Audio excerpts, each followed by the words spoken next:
So hello everyone, welcome back to zero YouTube channel. This is Shivani Keswani और आज हम बात करने वाले LIC ADO के एग्जाम की। प्रीलिम्स आपका 20 दिन दूर है। इन 20 दिनों में आपको सिर्फ प्रीलिम्स की तैयारी करनी है। प्रीलिम्स की आप कैसे तैयारी करें कि एक अटेम्प्ट में आप इसे क्लियर कर पाए।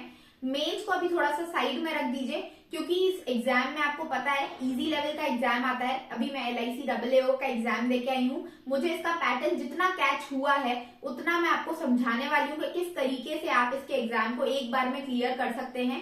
काफी इजी पैटर्न होता है, लेवल ऑफ क्वेश्चन भी काफी आसान होते हैं। आपको एक बार में क्लियर करना है तो आपको ध्यान रखना है स्पीड। सबसे मोस्ट इंपॉर्टेंट जो आपकी चीज है वो है स्पीड, क्योंकि आपको एक्यूरेसी यहाँ पे मैटर नहीं करती है, इतनी माइनस मार्किंग नहीं है तो आप तुक्के लगा सकते हैं, लेकिन वो भी किस तरीके से करना है वो मैं आपको इस वीडियो में बताऊंगी। सबसे पहले हम बात कर लेते हैं मैथ्स रीजनिंग की, जो गेम चेंजर है। इंग्लिश पे हम लास्ट में बात करेंगे क्योंकि इंग्लिश क्वालिफाइंग नेचर का है। जिनको इंग्लिश ज्यादा नहीं आती है वो भी कैसे इंग्लिश को क्वालिफाई कर पाए वो भी मैं आपको बाद में बताऊंगी। सबसे पहले मैथ्स रीजनिंग में 35 क्वेश्चंस आने वाले हैं। 20 मिनट में आपको 35 क्वेश्चंस करने हैं, मतलब आपके पास मार्जिन 1 मिनट में 2 क्वेश्चन, थोड़ा सा मार्जिन हम रख देते हैं। 1 मिनट में आपको 2 क्वेश्चन करने हैं, तब जाके आप इसमें ज्यादा से ज्यादा अटेम्प्ट कर पाएंगे। ज्यादा से ज्यादा अटेम्प्ट तो आपको करने ही है। बचे हुए क्वेश्चंस में आपको तुक्का भी मारना है। लास्ट के 1 मिनट आप तुक्के मारने के लिए रख सकते हैं। अब आप बात कर लेते हैं कि किस तरीके से आप करें कि ज्यादा से ज्यादा क्वेश्चंस आप सॉल्व कर पाए। तो आपको लगाने हैं बहुत सारे मॉक टेस्ट, बहुत सारे प्रैक्टिस सेट्स लगाने हैं, जिससे कि ज्यादा से ज्यादा क्वेश्चंस आपकी आंखों के सामने से निकलें और ज्यादा से ज्यादा आप प्रैक्टिस करेंगे, तब जाके ही आपका जब आप एग्जाम रूम में बैठेंगे दिमाग में क्लिक करेगा कि हाँ इस क्वेश्चन को आपको इस तरीके से करना है। अब बात कर लेते हैं प्रैक्टिस सेट कहाँ से लगाएंगे, मॉक टेस्ट कहाँ से लगाएंगे। देखो LIC का जो लेवल है पेपर का वो हाई नहीं है, मॉडरेट नहीं है, तो कोई भी ऐसा मॉक टेस्ट आप नहीं खरीदें जो हाई लेवल का होता है, क्योंकि उसमें आप अपने आप को डिमोटिवेट करेंगे। लास्ट के 20 दिन में आप ये अफोर्ड नहीं कर सकते हैं। सिलेबस आपको नहीं पढ़ना है, अब जितना पढ़ लिया उतना साइड में रख के सिर्फ प्रैक्टिस पे फोकस करें। प्रैक्टिस सेट्स मैं आपको बता सकती हूँ, बहुत अच्छे प्रैक्टिस सेट्स मुझे मिले हैं, मैं आपको सजेस्ट कर रही हूँ। आप लेना चाहें तो ले सकते हैं।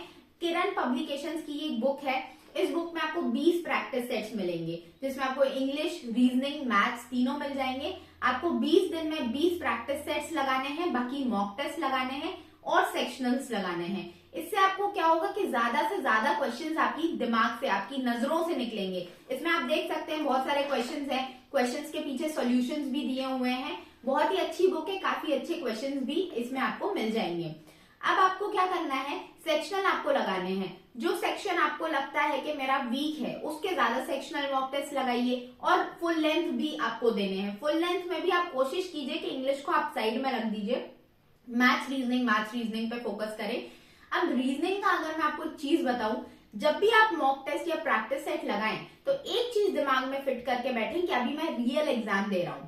रियल एग्जाम का ही एनवायरनमेंट अपने पास आसपास में रखिए। थोड़ा सा हल्ला शोरगुल जब कम हो तब मॉक टेस्ट देने बैठिए। उसमें आपको क्या होगा, आपको जब जब आप मॉक टेस्ट देंगे आपको स्ट्रैटेजाइज करना है कि किस टाइप के क्वेश्चंस मुझे पहले करने हैं, किस टाइप के बाद में करने हैं। जितनी इस दिमाग में स्ट्रैटेजी क्लियर होगी वहां पे उतनी जल्दी आप क्वेश्चंस को सॉल्व कर पाएंगे। अगर आपके दिमाग में कोई स्ट्रैटेजी नहीं है कि कौन से क्वेश्चंस पहले करने कौन से बाद में करने, वहां पे आप जाके आप फंस जाएंगे और क्वेश्चंस नहीं सॉल्व कर पाएंगे। इसलिए जो मैं स्ट्रैटेजी फॉलो करती हूँ वो आपको बता देती हूँ। यूजुअली जो होता है, मिसलीनियस क्वेश्चंस को पहले पकड़िए। जैसे ही रीजनिंग आपके सामने आता है उसमें से सिलॉग्स हो गए, इनइक्वालिटीज हो गए, अल्फाबेट टेस्ट हो गए, आपका ब्लड रिलेशन हो गया, डायरेक्शन डिस्टेंस हो गया, इन सारे क्वेश्चंस को पहले निपटाइए और इनको भी जल्दी जल्दी करने की कोशिश कीजिए। जितना जल्दी आप इनको करेंगे बाद वाले क्वेश्चंस के लिए उतना ज्यादा आपको टाइम मिलेगा। तो इन क्वेश्चंस को पहले सॉल्व करने से क्या होगा कि जो आपका साइड में आपके पूरे क्वेश्चंस आते हैं रेड ग्रीन हो जाते हैं, तो जो आप अटेम्प्ट कर लेते हैं वो ग्रीन कलर के होते हैं। तो जितना ज्यादा आपको ग्रीनरी वहां पे दिखेगी ना उतना ज्यादा आपको कॉन्फिडेंस आएगा। इसलिए मैं आपको बोलती हूँ कि जो क्वेश्चंस इजी हैं पहले उसको कीजिए, जिससे कि कॉन्फिडेंस बिल्डअप हो और टफ क्वेश्चंस के लिए आपके अंदर स्ट्रेंथ रहे कि दिमाग काम करता रहे। काम करना बंद कर दिया ना तो आपका पूरा एग्जाम का खर्चा पूरा खत्म हो जाएगा, आपका वो 1 साल लेके जाएगा। इसलिए आपको ध्यान रखना है कि इजी क्वेश्चंस को जल्दी से पहले कर लिया। फिर आते हैं पजल्स पे। पजल्स में भी आपको दिमाग को शांत रखना है, इतना ज्यादा परेशान मत होइए। पजल्स में हमेशा एक चीज याद रखिए, जब आप पजल सॉल्व कर रहे हैं तो टाइम की तरफ आपको कम देखना है, क्योंकि अगर आप टाइम की तरफ देखते रहेंगे और पजल सॉल्व करते रहेंगे तो उसमें कोई भी एक कंडीशन बीच में मिस हुई तो जो आप पजल में 2 मिनट लगा चुके हैं वो 2 मिनट भी खराब होंगे और पजल सॉल्व भी नहीं होगा। इसलिए ध्यान से एकदम मन को शांत करके उस वक्त बैठिए जब आप प्रैक्टिस सेट लगाएंगे, जब आप मॉक टेस्ट लगाएंगे, तब ये दिमाग में रखिए कि मुझे पजल एकदम शांत मन से देना है।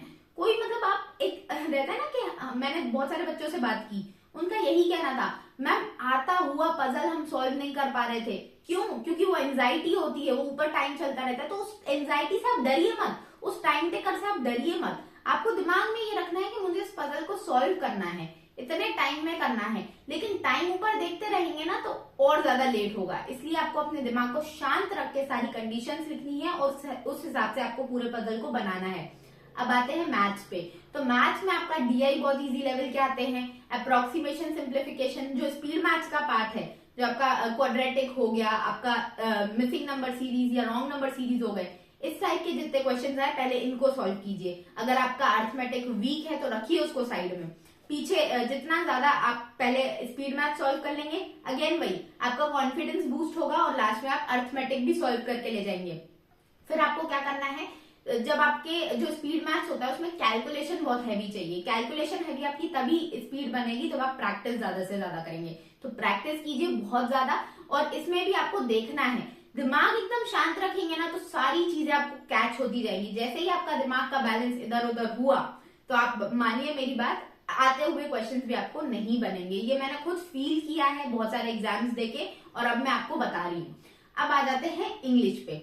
अब इंग्लिश जिनका थोड़ा सा वीक रहता है वो भी इस इंग्लिश को आराम से निकाल सकते हैं। क्यों? क्योंकि इंग्लिश में जो एलआईसी पेपर देता है, एलआईसी का पेपर बनता है, उसमें आप देखेंगे सिंगल फिलर्स बहुत सारे, ठीक है, 5 सिंगल फिलर्स दे देंगे, फिर वो आपको मिसस्पेल्ड दे देंगे, फिर वो आपको एरर दे देंगे, ठीक है, इजी लेवल वाले ये क्वेश्चंस दे देते हैं। तो पहले आप इनको मिसलिनियस वाले पोर्शन को कर लीजिए, ये जितने भी क्वेश्चंस हैं, उसके बाद आप आरसी पे जाइए। तो इन क्वेश्चंस में से ना आपके जो ऑप्शंस हैं वो इतने इजी होते हैं कि आप आराम से टिक कर लेंगे कि यही है उसका राइट आंसर, और 4 ऑप्शंस हो ही नहीं सकते। इस टाइप के ऑप्शन सेट करते हैं वो, तो आप आराम से राइट आंसर तक पहुंच जाएंगे।